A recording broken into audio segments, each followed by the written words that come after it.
नमस्कार। आप सभी का स्वागत है हमारे इस खास कार्यक्रम 2030 के भारत में।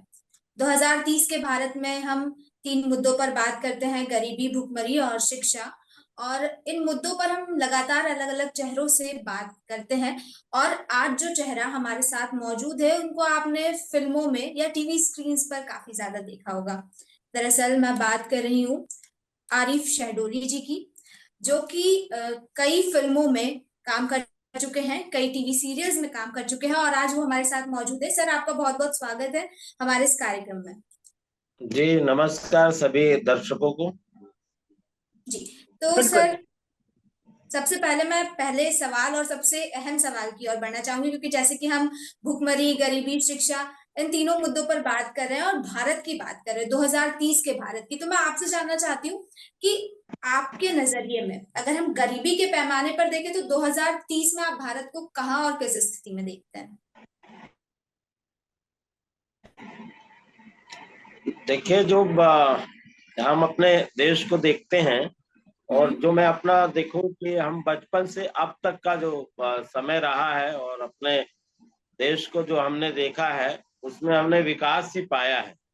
जी। हर क्षेत्र में हम आगे बढ़े हैं और ये भी संभावना है कि हर क्षेत्र में आगे बढ़ते ही चले जाएंगे, क्योंकि जो पहले का दौर था, जैसे कि हम उस दौर के हैं जब 25 पैसे का एक समोसा मिला करता था और हम्म। 25 पैसे की जलेबी हम लोग खाया करते थे। हम्म। और आज जो है, जब अब से कुछ साल पहले एयरपोर्ट में हमने 30 रुपए का एक समोसा खाया था। हम्म। तो वो दौर, वहां से 25 पैसे से 30 रुपए तक जो है की यात्रा हमने देखी है। और जो हमारे देश का जो विकास हुआ है, हर क्षेत्र में विकास हुआ है, शिक्षा के क्षेत्र में भी।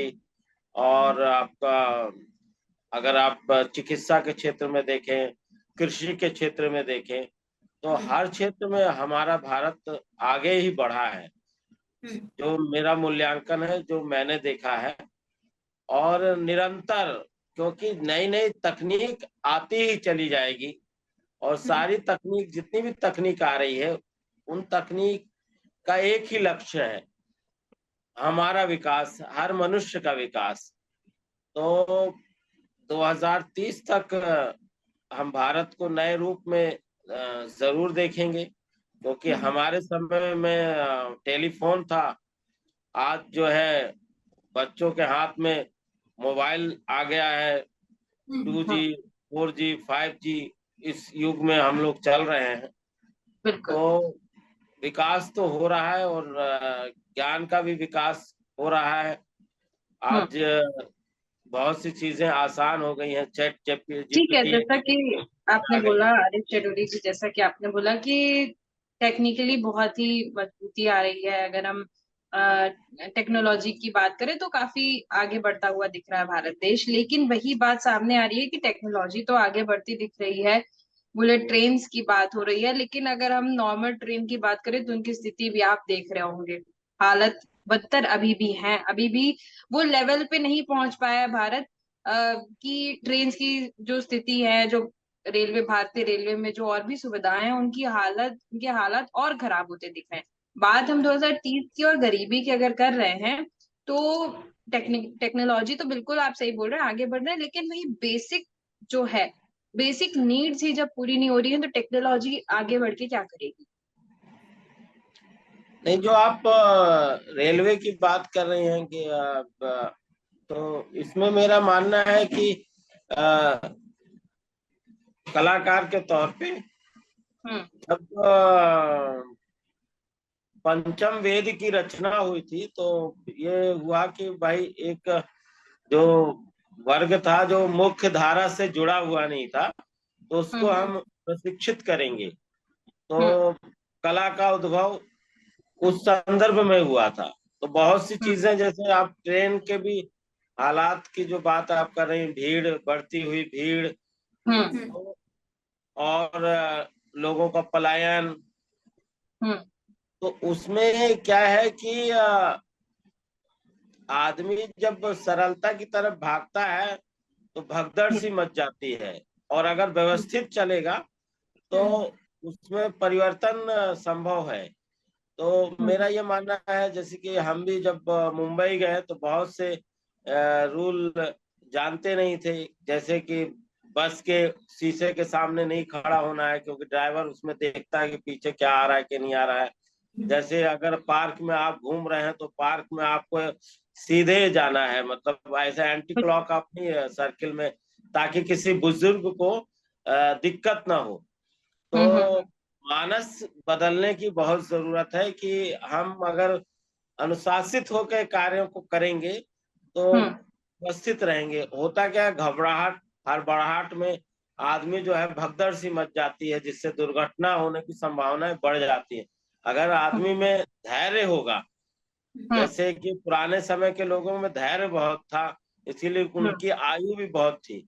लेकिन आज धैर्य जब हम खोते जा रहे हैं तो हड़बड़ाहट, घबराहट में जो है दुर्घटनाएं होती जा रही हैं। तो अभी जो, इसीलिए हमें जो है वो घबराहट वाली जो भीड़ दिखाई देती है, जो ऐसा लगता है कि ट्रेन अब छूट ही जाएगी, तो एक दूसरे को धक्का, भले ही जान चली जाए लेकिन वो जो है अब ट्रेन में चढ़ना ही है, आ ही गए हैं। तो बिल्कुल अगर बिल्कुल अनुशासन से सर। चलेंगे तो व्यवस्थाएं बदलेंगी, आपकी इस मानस का बात बदलना से, बहुत जरूरी है। जी सर, आपकी इस बात से बिल्कुल सहमत हूँ कि अनुशासन का होना बहुत ज्यादा जरूरी है। अगर अनुशासन होगा, व्यवस्थाएं सही होंगी, तो सही दिशा में काम भी होगा। जो ट्रेन का उदाहरण यहाँ पर स्नेहा ने दिया, एकमात्र उदाहरण दिया है ट्रेन का। दरअसल स्नेहा का कहने का मतलब ये था कि एक तरफ, जैसे कि आपने कहा, देश काफी ज्यादा प्रगति कर रहा है, तो वहीं दूसरी तरफ अगर हम देखें तो जो बेसिक चीजें हैं वो ही, उनकी स्थिति ठीक नहीं है। ठीक है, अगर हम अनुशासन के साथ काम करेंगे तो जाहिर है कि व्यवस्थाएं गड़बड़ाएगी नहीं। लेकिन अगर हम बात करें यहाँ देश की गरीबी की, तो देश की गरीबी की अभी क्या स्थिति है? अगर हम बाहर निकल कर देखेंगे तो बाहर गलियों में, सड़कों पर हमें ऐसे गरीब बच्चे मिल जाएंगे जो दो वक्त की रोटी के लिए भी तरसते, मांग मांग कर खाना खाते हैं। और कई ऐसे गरीब लोग मिलेंगे, तो इनकी क्या स्थिति होगी 2030 तक? जिस तरह से जो लक्ष्य मिला है, क्या 2030 तक गरीबी खत्म हो पाएगी? ये जानना चाहते इसमें क्या है, देखिए, जो मैं भी मेरा भी मानना है, और मैं भी कभी कभी दो पंक्तियां मेरे दिमाग में हमेशा आती हैं। जिस दिन फुटपाथ के लोगों को घर मिल जाएगा, उसी दिन ये लोकतंत्र आ गया, ये माना जाएगा। और जो आप जिन बच्चों की बात कर रहे हैं, कि जो बच्चे जो है हम भी जब भी जाते हैं तो दुख लगता है कि वो कार को पोंछ रहे हैं या भीख मांग रहे हैं। और बिल्कुल जहाँ पर सरकारी कार्यालय हैं, जहाँ आला अधिकारी बैठते हैं, उसके नाक के नीचे भी ये सारे बच्चे देखने को मिल जाते हैं। बड़ा अफसोस होता है कि ये जिम्मेदारी जो है किसकी है, कौन है, इनको कौन देखेगा। क्योंकि शिक्षा का जो का भी वर्गीकरण इतना ज्यादा है, जैसे आईसीएसई बोर्ड, सीबीएसई बोर्ड, अपना स्टेट का बोर्ड, तो इतने मतलब उसमें भी इतना वर्गीकरण है। और जो बच्चे, जिन बच्चों की आप बात कर रहे हैं, इनको विद्यालय तक लेकर जाएगा कौन?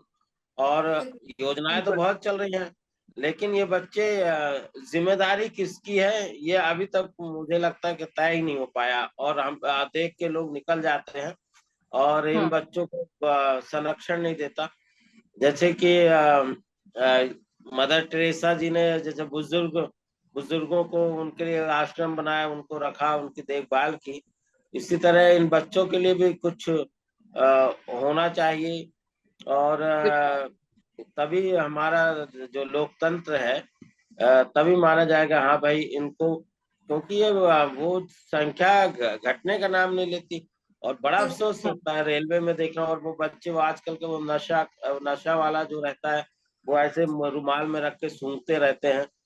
और अ, दुख तो होता है। और हम चाहेंगे कि ये 2030 तक जो है, ये इस समस्या का तो निराकरण हो, क्योंकि वो बुनियाद है बच्चे हमारे देश की, उन पर नजर तो डालनी ही चाहिए। बिल्कुल।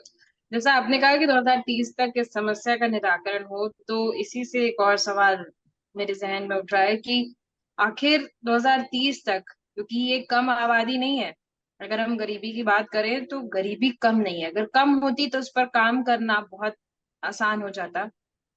गरीबी ज्यादा है। और काम इस पर कम हो रहा है। गरीबी बढ़ती जा रही है। कहा जाता है ना कि गरीब गरीब होते जा रहे हैं और अमीर अमीर होते जा रहे हैं। कुछ ऐसी स्थिति देखने को मिल रही है। अब गरीबी बहुत ज्यादा है। आपने कहा 2030 तक उम्मीद करते हैं कि इन सब समस्याओं का हल निकलेगा, लेकिन क्या इतना आसान आपको लग रहा है? क्योंकि जैसा कि सरकारें भी बदलती हुई दिखी, सबको यहाँ पर अपॉर्चुनिटी मिली है। सरकार जो है उनको अपॉर्चुनिटी मिली, अलग अलग राज्यों में अलग अलग सरकार को अपॉर्चुनिटी मिली है, लेकिन उसका कुछ ऐसा काम दिखना चाहिए। कहीं भी ऐसा काम, आप अभी भी किसी भी शहर की, भारत देश की मैं बात करूं, कोई भी शहर, वो कोई भी शहर, अगर मैं कुछ बड़े शहर जो माने जाते हैं उनकी भी अगर मैं बात करूं, सबसे ज्यादा तो वहीं पर मुझे गरीबी देखने को मिलती है। जो बड़े शहर हैं उनके कुछ एरियाज आपको ऐसे, जैसे मुंबई की अगर मैं बात करूं, तो वहां पर जो स्लम एरिया है वो ज्यादा मुंबई में आपको देखने को मिलेगा। जितने बड़े शहर उतने मुझे गरीब वहां ज्यादा देखने को मिल रहा है। तो आखिर बड़े शहर को कैसा प्रदर्शित किया जा रहा है? क्या उनको स्लम एरिया के तौर पे दिखाया जा रहा है? और आखिर जब आम आदमी के पास इतना अधिकार है कि हम सरकार चुन रहे हैं, तो आम आदमी, मुझे नहीं लगता उतना अलर्ट है कि सरकार को प्रेशर दे इस तरफ काम करने के लिए। वोट देने के बाद जो लोग हैं वो भूल जाते हैं कि क्या, किसको वोट दिया है और किस पर्पज से दिया है। मैं आपसे ये सवाल मेरा ये है कि आखिर जब हम वोटिंग करते हैं और उसके बाद जब हम भूल जाते हैं कि हमने क्यों वोट किया, आखिर डेवलपमेंट के लिए वोट, सरकार की जरूरत हमको क्यों पड़ी? किसी कोई लीड कर रहा है तो वो डेवलपमेंट करे, लेकिन यहाँ पर कुछ भी नहीं होता दिख रहा है। यहाँ पर कोई भी सरकार को किसी पर सवाल उठाना भी मेरे हिसाब से सही नहीं रहेगा, क्योंकि कोई काम करता नहीं दिख रहा है, तो हम इस पे कैसे काम कर सकते हैं? या अगर मैं आपसे कहूँ तो अभी तक आपने ऐसा कोई क्या कार्य किया होगा, एक आध लोगों की मदद की होगी कि उनकी थोड़ी गरीबी हट गई हो, या कुछ बच्चों को शिक्षा प्राप्त हो गई हो, कुछ ऐसे कदम आपके द्वारा उठाए गए हो ताकि लोग सुने और उनको थोड़ा बहुत इंस्पिरेशन मिले और वो भी इस अभियान में आगे बढ़े? जो आपने बात कही, मैंने इस पे दो पंक्तियां लिखी थी। सारे देश को इनकी चिंता, फिर भी गुमनाम रहे आरिफ, सबको सब सुख दे घूमे बन बंजारा चौराहे पर। गरीबी हटाओ का नारा बहुत पुराना है। हम्म बल ये रहता है, जो ये आवाज उठाते उठाते वो वही गरीब से अमीर हो जाता है, लेकिन वो चीज वही स्थिर है। और अभी हम्म हमने ये फिल्म, जो पीछे एक पोस्टर लगा हुआ, गुठली लड्डू, राइट टू एजुकेशन पे ये फिल्म है। और हम्म जो शिक्षा के अधिकार की बात करती है, तो हम्म इसमें हमारे पिताजी भी कहा करते थे कि कोई किसी को आगे नहीं बढ़ा सकता, उसके अंदर हम्म अंदर अगर आग है तो वो आगे बढ़ सकता है। हम सब क्या है, माध्यम हो सकते हैं। जैसे कि अभी एक यहाँ एक संस्था है, परमार्थ समाज सेवी संस्थान, उसके साथ हम लोग जुड़े रहे 6 महीना। हम ओला फॉर बिहेवियर चेंज, उस पे हम लोगों ने हम्म गांव में जन जागृति के लिए काम किया। तो वहां हम्म जाके जो सरकारी स्कूल में पढ़ने वाले बच्चे हैं, या जो स्कूल नहीं जा रहे हैं बच्चे हैं, उनको हम हम्म लोग जाके गीत गा के जो है उनको जागृत करने की कोशिश करते थे। रुचिकर जी, एजुकेशन कैसे हो, उस पे हम्म उनसे बात करते थे। और पूरी कोशिश करते थे कि वो विद्यालय की तरफ आए, क्योंकि शिक्षा ऐसा हम्म अस्त्र है। अगर आप हम्म जितने ज्यादा शिक्षित होंगे तो सारी समस्याएं उतनी बौनी होती चली जाएंगी। तो बिल्कुल। अगर आप, तो बच्चों को जो है शिक्षा के प्रति प्रेरित करने का हम लोगों ने काम किया। और अभी हम्म अ, जल चौपाल जगह जगह लगा के, जो पानी का संकट है गांव गांव में, तो हम्म उसके लिए, क्योंकि पानी के ऊपर ही परमार्थ समाज सेवी संस्था काम करती है, और हम हम्म कलाकारों का जो दायित्व बनता है, वो हम लोग क्योंकि समाज सेवा और ये सब, ये ढिंडोरा पीट जी, के लोग बहुत से फोटो खिंचवाने के लिए करते हैं। हम्म अ, हम्म वो नहीं होनी चाहिए, बल्कि जो है हम्म वास्तविकता और धरातल पे आके हम्म बेहतर क्या कर सकते हैं उस पे काम होना चाहिए। और हम लोग का प्रयास बिल्कुल। रहता है कि हमारे पास अगर कभी कोई ऐसा जैसे कि बहुत से आर्टिस्ट जो है स्पॉट हम्म। बाय लेके चलते हैं, और जी। जैसे वो बच्चे बेचारे हाई स्कूल या इंटर इतना ही पढ़ पाते हैं। तो मैं अपना जी। जी। उदाहरण बताऊं कि एक बार हम एक फिल्म करने गए तो वहां पर एक लड़का था, तो वो हम्म। आ, हमारा जो छोटा भाई है वो लेके गया था। तो मैंने उससे कहा कि तुम कहाँ तक पढ़े हो, तो बोला हाई स्कूल है। तो हम्म। हमने कहा कि भाई जो है आप जो है आगे पढ़ाई करिए, और ये सब जो है अब क्योंकि वो हम तुरंत पानी चाहिए क्या सर, चाय चाहिए क्या हम्म। सर। हम्म। यार देखिए, गुलाम बनाना सबको अच्छा लगता है कि चार गुलाम मिल जाए और उनसे हम बिल्कुल। सेवा कराते रहें। लेकिन बिल्कुल। वो अच्छे लोग होते हैं कि जो प्रेरित करें कि भाई आप पढ़िए। हमें हम्म। हम जब तक हाथ हमारे सक्षम है, तो हम तो जहाँ कोई ऑफिस में भी किसी बच्चे को देख लेते हैं काम करते हुए तो उससे प्रेरित करते हैं कि भाई पढ़े। बिल्कुल। एक एक थे तो वो अभी एलएलबी कर रहे हैं। हम्म। तो बोला सर आपकी प्रेरणा से ही हमने जो है वो आगे पढ़ाई की, क्योंकि बिल्कुल। बिल्कुल। उनके चलिए, बच्चे मतलब आज आप सवाल कहीं ना कहीं उठाते हैं। किसी न किसी क्षेत्र में आप जरूर ऐसा कंट्रीब्यूट कर रहे हैं जिससे भारत की गरीबी का स्तर या फिर शिक्षा की बात करें तो हम कहीं ना कहीं आपका कंट्रीब्यूशन नजर आ रहा है। अगला सवाल मेरा आपसे ये है कि हम यहाँ पर बात करेंगे माइनॉरिटीज की भी, जैसे कि भारत देश में हमने देखा कि माइनॉरिटीज हैं, जैन्स हैं, सिख्स हैं, मुस्लिम्स हैं। तो यहाँ पर अगर इन कैटेगरी की बात करूं, उसमें से एक की मैं बात करना चाहूंगी, मुस्लिम कैटेगरी की। यहाँ पर मुस्लिम्स जो है वो ज्यादा गरीब पाए जा रहे हैं, शिक्षित कम पाए जा रहे हैं, गरीबी ज्यादा पाई जा रही है। ऐसा क्यों? आखिर शिक्षा का अधिकार तो मिला ही हुआ है, और जैसे हिंदू के बच्चे पढ़ते होंगे, सिख्स के बच्चे पढ़ते होंगे, वैसे वो उनको भी स्कूल मिले होंगे, सरकारी स्कूल मिले होंगे। लेकिन एजुकेशन के मामले में हम देखें तो शिक्षा उस पर्टिकुलर समुदाय में कम दिख रही है, गरीबी ज्यादा दिख रही है। इसके पीछे का क्या कारण हो सकता है? उसका पीछे का कारण है कि मान लीजिए उस समाज का व्यक्ति आगे बढ़ गया तो वो पीछे मुड़ के देखता नहीं। और हम्म। बच्चे क्या है, जैसे कि जो वहाँ आप जैसे कह रही हैं कि वहाँ गरीबी ज्यादा है और वो जो है, तो उसका कारण क्या है कि बच्चे क्या है जो माहौल देखते हैं उस माहौल में वो ढलते चले जाते हैं। अगर हम्म।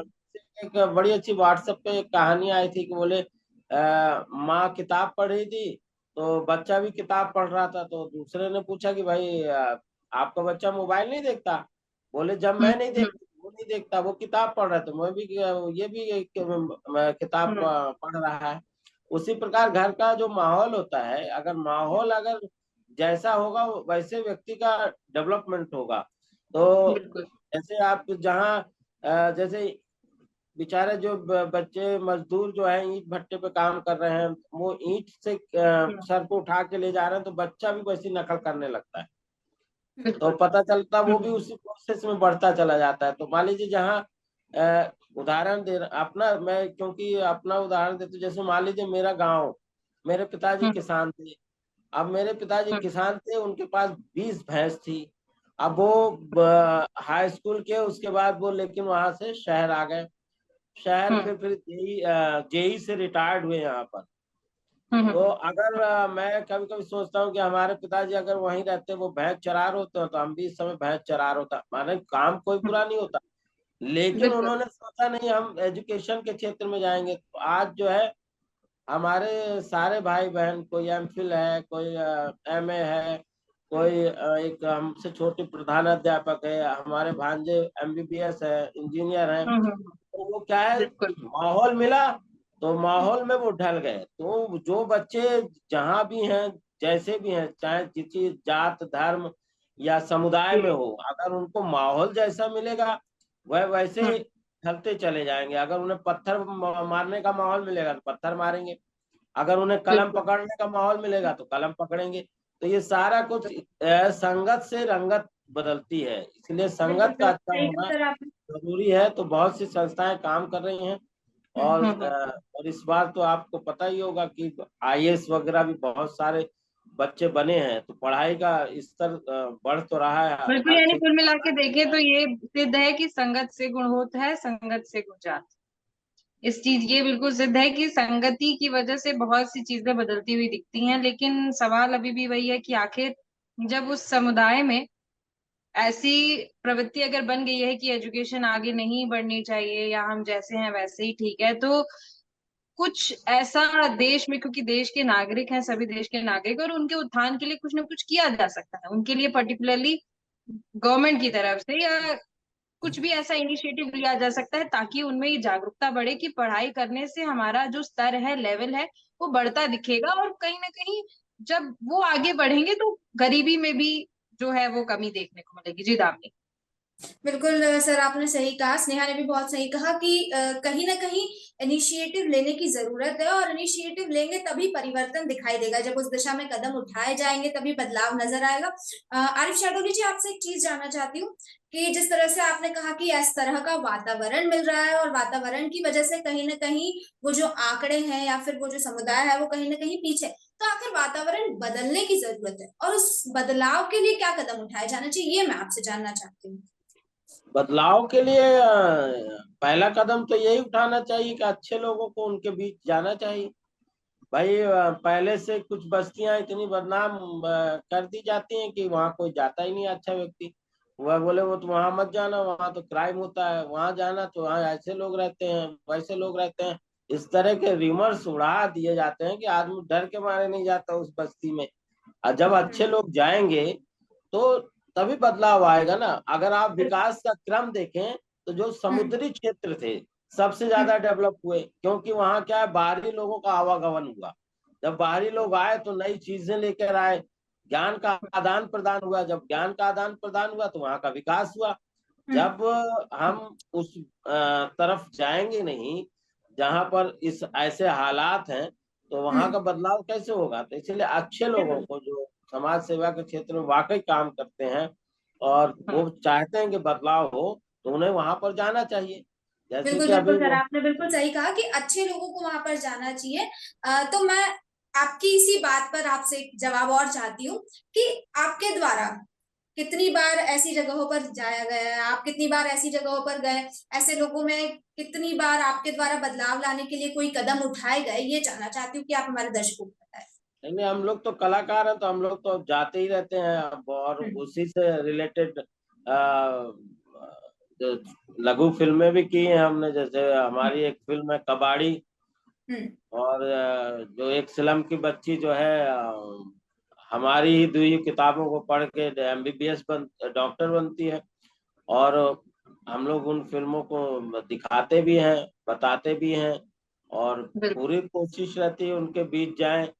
हमारा तो ये रहता है कलाकार कथनी करनी से एक होकर काम करे तो उसका प्रभाव पड़ता है। इसीलिए मैं तो यही कहता हूँ, हम बंगले नहीं बनाते, हम बड़े बड़े महल नहीं बनाते, हम मॉडल बनाते हैं। और मतलब व्यक्तित्व का निर्माण करते हैं, और वो कौन सा व्यक्तित्व कब हमसे प्रभावित हो जाए हमें भी नहीं पता। हमारा प्रयास रहता है कि हम लोग उन्हें जागृत करें। हो सकता है उनमें उनके बीच का कोई बच्चा आगे बढ़ जाए, तो हम लोग का यही प्रयास रहता है कि, और बाद में जब कोई मिलता है और बताता है कि फला समाचार पढ़ा था और इससे हम आगे बढ़े, तो बड़ा अच्छा लगता है। ऐसे कई उदाहरण है हमारे साथ। एक इंडिया टुडे में हमारा समाचार निकला था, तो एक बहुत दूर का एक एक हमारा जूनियर है, वो मिला, बोले सर हमने तो वो समाचार पढ़ा था, तब जाके जिस इंस्टीट्यूट में आप पढ़े हैं भारतीय नाट्य अकादमी, उसका हमें पता चला। तो जैसे आपका ये इंटरव्यू आप ले रही हैं, वो हो सकता है कोई सुने और इससे प्रभावित हो जाए। बिल्कुल तो हम बिल्कुल सब सर। क्या प्रयास कर रहे हैं, और प्रयास जी किसका व्यक्तित्व बदलेगा ये हम आपको भी नहीं पता। बिल्कुल बिल्कुल ठीक बिल्कुल है। यहाँ पर देखिए, अभी आपने बात करी कि आप बहुत जगह जाते हैं, बहुत जगह परिवर्तन होता है। इस इंटरव्यू के माध्यम से भी हो सकता है परिवर्तन देखने को मिले, लेकिन अगर अभी मैं पूछूं कि 2030 में अभी आप कैसे कंट्रीब्यूट करना चाहेंगे, तो क्या आप कदम उठाएंगे इसमें? 2030 का भारत हमारी एक बहुत बड़ी पहल है। इसमें हम मुख्यतः, जैसे पहले भी दामिनी ने बताया, कि हम तीन चीजों पे बेसिकली, हम हमारा ये बहुत बड़ा प्रोजेक्ट है और इस पे हम काम कर रहे हैं। गरीबी, शिक्षा और भुखमरी। तो इसमें आपकी तरफ से हमको क्या ऐसा इनिशिएटिव देखने को मिलेगा? क्योंकि अंत में 2030 में हम बिल्कुल इसका कंक्लूजन निकालेंगे और इसमें देखेंगे कि आखिर कहाँ तक अभी स्तर पहुंचा है गरीबी का, शिक्षा का, भुखमरी का। तो मैं आपकी तरफ से क्या देख पाऊंगी कि आप 2030 में आपने कुछ किया? देखिए, मेरा मानना है एक ही काम, शिक्षा अगर होगी व्यक्ति के पास तो ना उसके पास गरीबी होगी ना भुखमरी होगी। इसलिए शिक्षा का स्तर उठना बहुत जरूरी है। और मेरा बिल्कुल। प्रयास है, मैं जैसे छोटे छोटे गीत भी मैंने रिकॉर्ड किए हैं। और मेरा पूरा फोकस रहता है कहीं भी जाऊं और यही कहता हूं कि शिक्षा बहुत जरूरी है। और पढ़ो पढ़ो पढ़ो और आगे बढ़ो, क्योंकि यही बिल्कुल। हमारे पिताजी का तो भी शिक्षा कहना के था कि क्षेत्र में खूब आप कुछ पढ़ो। करेंगे 2030 तक? मैं आपसे उम्मीद ऐसी करूं? नहीं नहीं, हम तो करेंगे, क्या कर ही रहे हैं और करते रहेंगे जब तक हमारे हमारे हम कलाकारों को जैसे जैसे चीजें प्राप्त होती जाती हैं वैसे वैसे हम लोग निरंतर नए विषयों पे काम करते रहते हैं। और कोई भी समाज सेवी संस्था आ, कभी भी याद करती है, हम लोग जाते हैं उनके साथ। इसीलिए जाते हैं कि बिल्कुल। हो सकता है देखिए, कुछ आप सोच रहे बदलाव हो। होंगे कि आप तो एक कलाकार है, मैं आपसे क्यों बार बार ये सवाल कर रही हूँ कि आप क्या करेंगे। लेकिन देश का एक नागरिक होने के नाते अगर हमारा देश कहीं ना कहीं पीछे जा रहा है तो उसमें सबको मिलकर काम करना पड़ेगा। इसलिए मेरा यही सवाल बार बार है कि 2030 तक भारत की हालत सुधारने की दिशा में हम जब बढ़ रहे हैं तो उसमें मैं आपकी तरफ से क्या कंट्रीब्यूशन देख सकती हूँ? नहीं, हमारा तो शिक्षा के क्षेत्र में ही कंट्रीब्यूशन रहेगा। हम लोग क्योंकि विजुअल्स माध्यम के लोग हैं तो हम लोग फिल्म बना के जन जागृति के माध्यम से, नुक्कड़ नाटक के हम्म। माध्यम से, नाटक के माध्यम से जहां तक हो सकेगा लोगों को प्रेरित करेंगे कि वो शिक्षित बने और आगे बढ़े। और मेरा यहाँ तक मानना है कि देखिए, हमारा देश जो है, हम्म। मैं पहले भी कहा था, शुरुआत में भी कहा था कि आगे ही बढ़ रहा है और हम्म। आगे ही बढ़ेगा और बढ़ता ही चला जाएगा। और उसके साथ हम भी आगे बढ़ते ही चले जाएंगे और ये क्रम हम्म। चलता ही रहेगा। हमारी हम्म। सोच क्या है, उसमें बदलाव की जरूरत है, क्योंकि जब तक मानस नहीं बदलेगा तब तक कुछ नहीं बिल्कुल। बदलेगा। तो इसलिए दिमाग का बदलना बहुत जरूरी है। जैसे चाहे बिल्कुल। आपने जैसे शुरुआत में वोट की बात की थी, तो हमारा हम्म, जो है लोकतंत्र का पर्व चल ही रहा है जिसमें वोट देने का हमको अधिकार है। संविधान बिल्कुल। क्या है उसको जानने का, हमारे क्या क्या अधिकार हमें प्राप्त हुए हैं। अगर हम हम्म। अधिकारों को जानते हैं तभी हम अधिकार ले सकते हैं। अगर हम अधिकार नहीं जानते तो हम कोई अधिकार नहीं प्राप्त कर सकते। तो बिल्कुल अधिकारों के प्रति सचेत सचेत सचेत करना हम लोग का दायित्व है। और हम लोग जिस माध्यम है उस माध्यम से हम लोग निरंतर करते रहेंगे। बिल्कुल बिल्कुल बिल्कुल सर, आपकी 2030 बात से तक मैं कोशिश सहमत हूँ। करेंगे कि हम्म। आपकी बात से मैं बिल्कुल सहमत हूँ कि सचेत करना होगा, अवेयरनेस लानी होगी। लेकिन कई, जैसे आपने शिक्षा की बात की कि शिक्षा के क्षेत्र में ही आप लोगों को प्रेरित करेंगे। कई बच्चे ऐसे होंगे जो खुद से चाहते होंगे पढ़ना, लेकिन सिर्फ मजबूरी में पढ़ नहीं पाते होंगे, क्योंकि ये चीज तो आप भी मानते हैं कि आज हिंदुस्तान में बिना पैसे के कुछ भी मुमकिन नहीं है। मानते हैं आप ये चीज? नहीं नहीं, एक हमारे अभिनेता हैं नाना पाटेकर जी। हम्म। ये, पैसा साधन है, साधना हम्म। नहीं। तो वो साधन जो है, अगर हम जैसे आगे बढ़ने की सोचते हैं हम्म। तो बहुत से अच्छे लोग, जैसे हम मान लीजिए 10 लोगों से हम मिले, नौ नौ हो सकते हैं नकारात्मक हो, हम्म। लेकिन एक व्यक्ति तो सकारात्मक हो सकता है। मैं हम्म। अपना उदाहरण बताता हूँ, दूसरे का क्या कहूँ। जैसे हम लोग को बाहर जाना पड़ता था, तो जैसे आप बात करें, पैसे की बात करें, हम्म। तो बहुत से ऐसे हमारे ही सीनियर थे जो हम लोग को दिल्ली लेके गए अपने पैसों से। हम्म। जहाँ हम श्याम बेनेगल साहब से मुलाकात हुई पहली, हम्म। जोरा सहगल साहब, मतलब इतनी बड़ी बड़ी हस्तियों से मुलाकात हुई, भीष्म साहनी। तो उन्होंने ये नहीं देखा। तो बहुत से लोग जो है मदद के लिए तत्पर रहते हैं, और अगर लगता है कि हाँ व्यक्ति नीडी है तो बिल्कुल मदद करते हैं। एक बार की आपको उदाहरण बताऊं, मैं जा रहा था, सफर कर रहा था, तो कानपुर की बात है, एक आए, बोले हमको लूट लिया किसी ने और जहर दे दिया और हम बेहोश हो गए। तो हमने कहा कहाँ के रहने वाले हो? बोले कलकत्ता के। तो हमने कहा ये लीजिए पैसा, टिकट कटा लाइए। तो वो टिकट कटा के ले आए, फिर हमने कुछ खाने को पैसा दिया।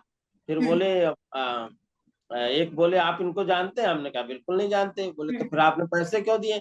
हमने कहा वो भरोसा मर रहा है, भरोसा जीवित रहे। और हर व्यक्ति को हम अगर इस नजर से देखेंगे, अरे ये तो ऐसा ही है, ये तो झूठ बोल रहा होगा। अरे एक्चुअल में नजरिया, जैसे मैं हूँ, मैं चोर हूँ तो मुझे सारी दुनिया चोर दिखाई देगी।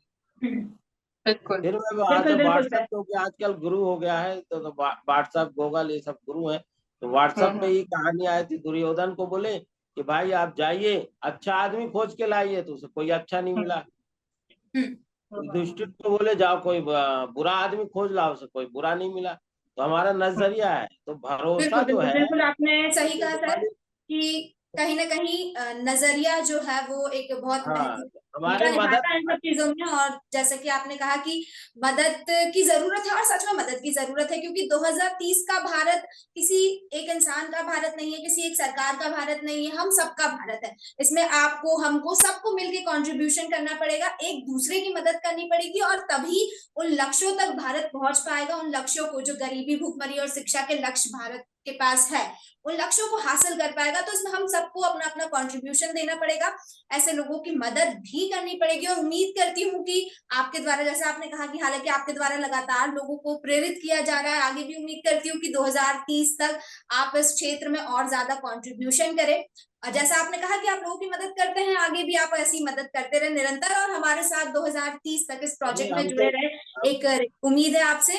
आपका बहुत बहुत धन्यवाद हमारे साथ इस चर्चा में जुड़ने के लिए और इस मुद्दे पर बात करने के लिए। जी बिल्कुल बोलिए। विवेकानंद जी का एक सिद्धांत हम लोग एनएसएस में थे, तो नॉट यू बट मी, मैं तुम्हारे लिए नहीं अपने लिए कर रहा हूँ। तो उससे तात्पर्य ये था कि जब हम बढ़ते हैं तो पीछे का जो हमारे साथ के लोग हैं वो अपने आप तरक्की करते हैं। तो बिल्कुल बिल्कुल एक ने कहा भाई उसने हमसे पैसे ले लिए, उसने पैसे ले लिए, उसने पैसे ले लिए।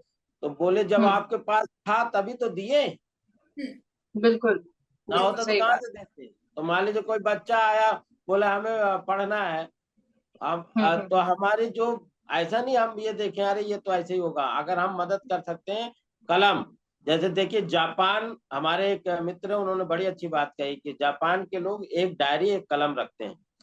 तो हमने क्या किया, बच्चों को जब हम गांव में गए तो हमने बच्चों को एक डायरी, एक कलम बांटना शुरू किया। जो नया नॉलेज आ रहा है, नया ज्ञान आ रहा है, उसको डायरी में नोट कर लीजिए। तो कलम और डायरी बच्चों को देना चाहिए। और मैं तो ये भी कहता हूँ कि बच्चों को अगर आपको पढ़ाना, उन पे साहित्य बांटिए, भले ही वो उसे फाड़े, कुछ भी करें, लेकिन एक बार जब देखेंगे तो उनको काले काले अक्षर दिखाई देंगे, तो उन्हें लगेगा ये है क्या। जिज्ञासा ही व्यक्ति को आगे बिल्कुल बढ़ाती आपने है। सही कहा, बहुत सी ऐसी बातें कही जिससे ये साफ हुआ कि कहीं ना कहीं हमको अपनी मानसिकता पे भी काम करने की जरूरत है।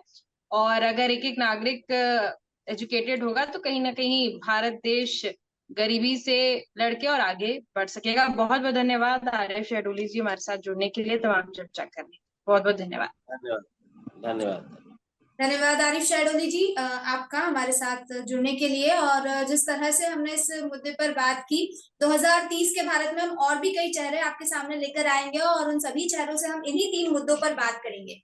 तब तक के लिए नमस्कार।